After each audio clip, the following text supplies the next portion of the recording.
Последние новости из Туркменистана. Читайте нас в Телеграме и не забудьте подписаться. Назир Хабибов, осужденный туркменский эстрадный исполнитель, в очередной раз 13 марта вышел на свободу по президентскому помилованию. Певец был задержан в Иране за попытку провоза в Туркменистан одного из запрещенных веществ. И это уже вторая судимость Хабибова по соответствующим статьям и второе попадание в списки помилованных. Впервые исполнитель был осужден в октябре 2016 года. Тогда кадры с его признанием в приобретении опия для личного употребления показало туркменское телевидение. Назир Хабибов 1988 жылы doğulan Aşgabat şäherinde ýaşaýan. Men çekmek üçin neşeser işleri bolan tirýegi ýygy giderli satyn aldım. Men gülýäli durmuşum barka.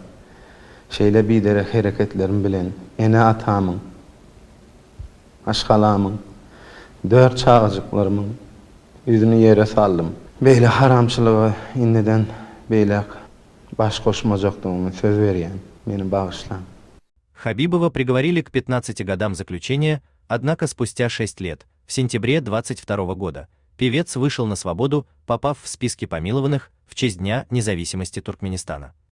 В марте 24 года певец и один из его музыкантов были задержаны в Иране. При переходе государственной границы в организме обоих были обнаружены следы запрещенного вещества, а в личных вещах спрятанные в пачке из-под майонеза кристаллы. Хабибова осудили в Иране, но на какой срок неизвестно. Его супруга Маргарита Хабибова ездила в соседнюю республику его навещать. Впоследствии певца передали на родину продолжать отбывать наказание, и очевидно, что не без усилий высшего руководства Туркменистана.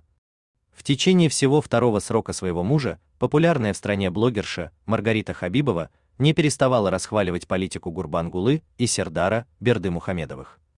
Восхваляла Маргарита их и в первый срок за мирное небо над Туркменистаном, за благополучие граждан, за возможность спокойно отпускать детей на улицу без страха за их безопасность. Сообщая в соцсетях об очередном освобождении мужа, она написала, цитата: «Я от всей души хочу выразить искреннюю благодарность моему правительству, моему мудрому Аркадагу и моему многоуважаемому и любимому президенту». Конец цитаты. Пользователи оставили такие комментарии под ее постом. До следующей посадки осталось 3, 2, 1. У Назира есть абонемент на помилование. Почему других не выпускают, а ваш муж выходит? Маргарита удаляет подобные реплики, на вопросы не отвечает, авторов блокирует. Отметим, что это уже третья судимость Назира Хабибова. До первого срока за запрещенку его судили за уклонение от воинской обязанности. 13 марта на свободу по помилованию в честь священной ночи всемогущества вышло 336 человек, но никого из известных политических осужденных среди освобожденных не оказалось. У вас есть что рассказать? Пишите нам в секретном чате Телеграма. Мы никогда не раскрываем свои источники и гарантируем полную анонимность. А если вам нравится наша работа, поддержите нас, становитесь нашим спонсором.